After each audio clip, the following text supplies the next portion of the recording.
moment, my fate written, I'm chosen. Other spirits fall, but mine has ceased to be broken. You stripping down my pride, but time my only opponent. And lately I abide, but limitless I've awoken. So let me show you that everything I sacrificed mattered. All that blood, sweat, tears that I scattered. All that fake talk, fear that you splattered. Push me to right here, a new chapter.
Good evening, folks. Welcome to some Wednesday night Rocket League action for the Wisconsin Esports Conference. My name is Ice Cold Brew, and I'm going to be keeping you up to date and awake with all the action.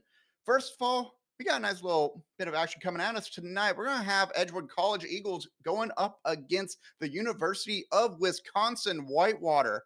Let's talk a little bit about what we got going on. So, currently, Edgewood 3-1 in the season so far. We're heading into round 5 against Whitewater. And they went 3-1 in their previous match against Eau Claire as well. In fact, let's talk a little bit about those stats, about what happened that previous week. It's going to be Timmy, who was the top scorer of the night with 5 goals total throughout the entire series, with Pink close behind at 4. And Pink was there to help set up with assists, and throughout the entire night was an instrumental backline defender as well, with those 6 saves. Safe to say Pink is probably the most reliable 3-man, quick to transition to back post, protect the net, while also setting up Timmy and Slippery Noodle for the assist. Looking at the entire ball chase and looking at the entire stat line, folks, we're going to talk about how reliable they are, how aggressive they can be on that front field. A lot of this hinges on how aggressive Timmy can be as a player. One of the notes I got previously from one of their first matchups of the week was actually that Timmy was the main go-to guy for touches and consistency on offense. However, the person to watch out for as well is going to be Slippery Noodle, who is more of a ones player who relies on that third man position in order to show the off some grounded 50s, be able to take advantage, and that helps set up that offense going forward. Then, of course, we have Pink as well, who has been so reliable on that offensive side, being able to switch in and out as that 2-3 man. And the best part is, of course, the demos as well. I'm a big demolition fan myself. If you know, you know, in my MLE. But with that, that's the heaviest part that they got to play off in the past few weeks was utilizing these demos throughout every single matchup. And so far, the most previous one, Eau Claire, they were able to pick up a heavy amount. I believe, if I remember correctly, 14 total. Now let's talk about the Warhawks as well. University of Wisconsin, Whitewater. Currently 1-2 in the season. They got a bye previously. And they'll be working on another doubleheader this evening. They have consistently been playing doubleheaders throughout the entire night. Every single Wednesday they have come out. So first, they're going to be facing off against us over at Edgewood Eagles. And then right after, they have the Concordia University of Wisconsin Falcons coming up next as well.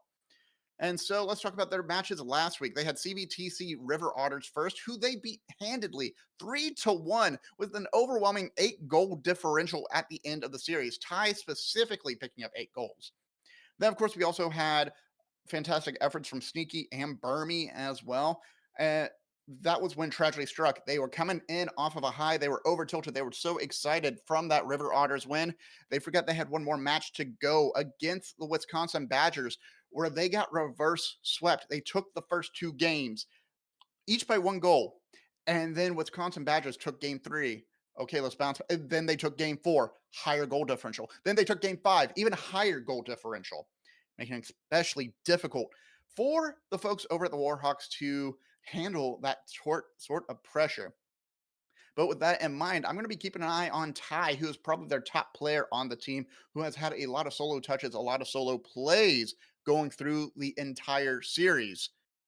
And it's going to need that support from Burmy and Sneaky as well. Sneaky looking to help out on the back line, while Burmy is going to leave a mark on the pitch, hopefully trying to slow down that Eagles offense, trying to avoid the bumps and demos that are essentially going to come their way the entire time.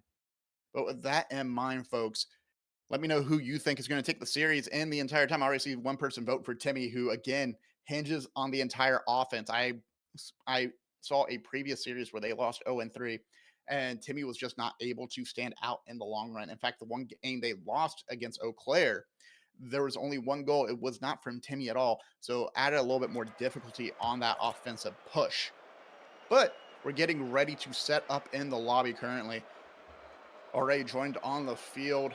And I'm excited to see this action as well. This is going to be CRL. I've actually heard that Timmy is a sophomore, while Pink and Slippery are both freshmen coming in. Timmy has been instrumental for their entire Rocket League roster. In fact, during a previous summer camp, he actually picked up MVP as well for that entire summer camp during that entire scrimmage with, I believe, and if I remember correctly from the facts from Coach Paisley, it was with the University of Wisconsin-Madison. And they did a joint training summer camp, which was fantastic. In fact, D3 last season, when they were picking up, Timmy, again, instrumental as a freshman, to drive home and, again, provide that MVP material. But with that in mind, looks like we're going to have everyone joining the field right now. We're going to have 5-Buck Bill, Sneaky, and Burmy. I believe 5-Buck Bill might be Ty.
5 Buck Bill being able to pick up that flick, they immediately refocused and set up their strategy once more.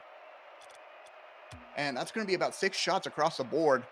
And I believe 4 of them off of assists as well. I think it's going to be 100% shot percentage with 100% goal participation, I should say, between the entire squad.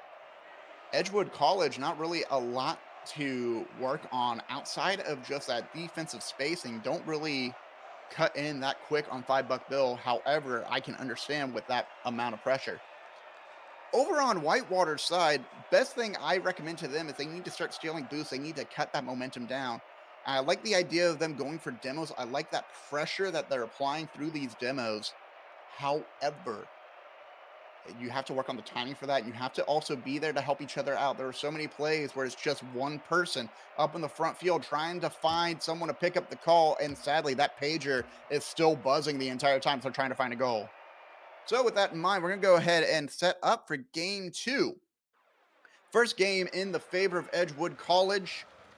While Whitewater still looking for their first sign of life, they were able to start off that response, but now we have a 4-goal scoring run in favor.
sneaky wasn't behind him in that moment. That led to that frustration.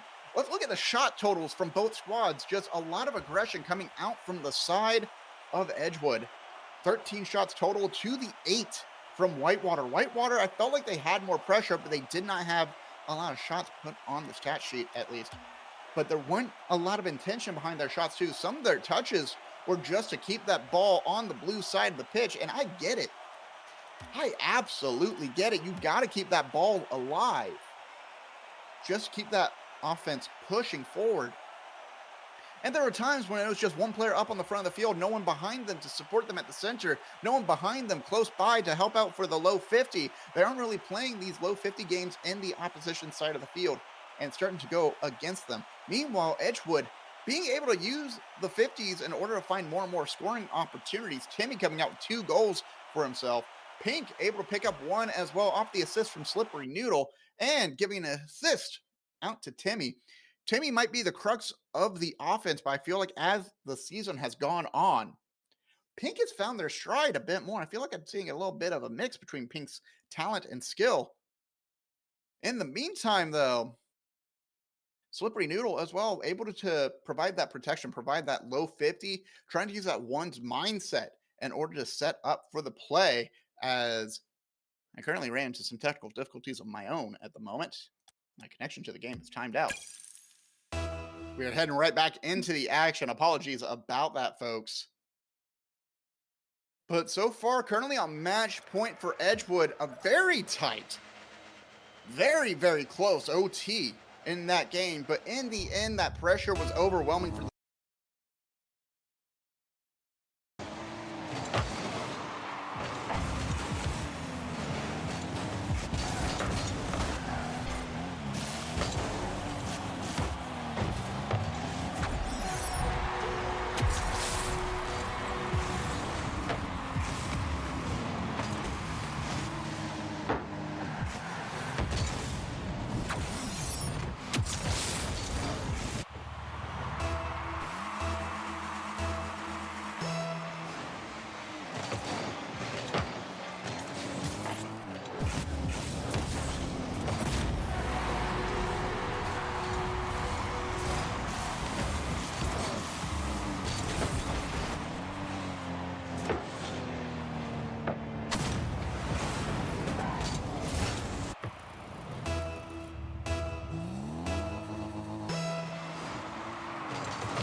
match that entire time.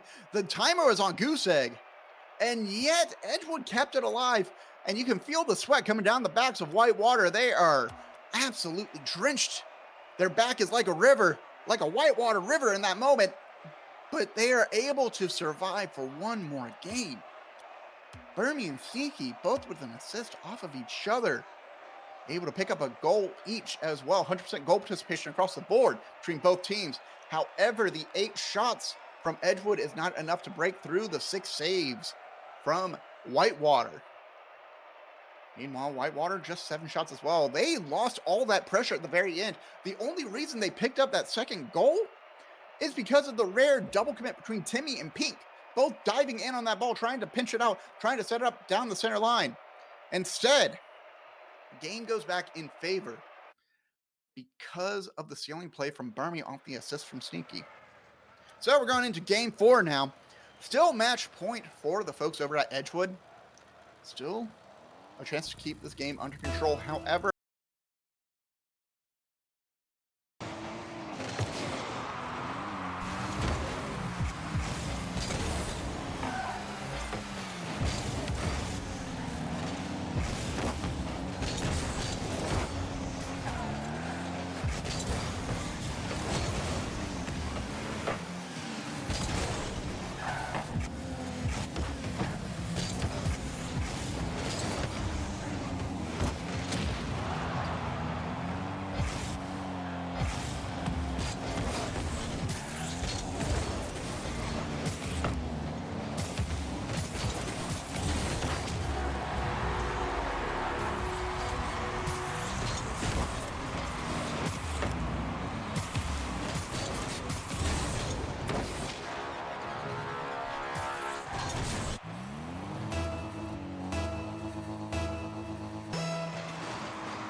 4 in favor of the folks over on Edgewood. Edgewood College Eagles now currently 3-1 throughout the season. I apologize, 4-1 now. We're currently in round 5. I apologize, folks. But with that, we got to see some very impressive defensive efforts, especially in game 1 and game 2 through that OT. What a very strong outset from both squads. But in the end, Edgewood was just a little bit higher on the priority list. Again, that pressure play being so important. And that switch up to where Timmy started going in for more demos and fakes and trying to bully their defense on the side of University of Wisconsin Whitewater. But with that, folks, we will be getting ready to close out at the final matchup. We're going to have a 3-1. Timmy again with pretty high scoring, but Slippery Noodle putting the team in the backpack at the very end as well, picking up those first 3 goals. Great way to close out. In the meantime, folks, please make sure to come back over here for tomorrow night at 7 p.m. We are having Overwatch, and Edgewood College will be taking on SUNY Fredonia coming up tomorrow night at 7 o'clock Central, 8 o'clock Eastern time. So with that, I want to give a huge shout out to Coach Paisley for allowing me to cast their game, and a shout out to all the players as they perform and continue on with their season, staying on top of their academics and their esports performance as well. Thank you all so much for coming out tonight. Make sure to grab some clips. Take care. Love you. And happy October.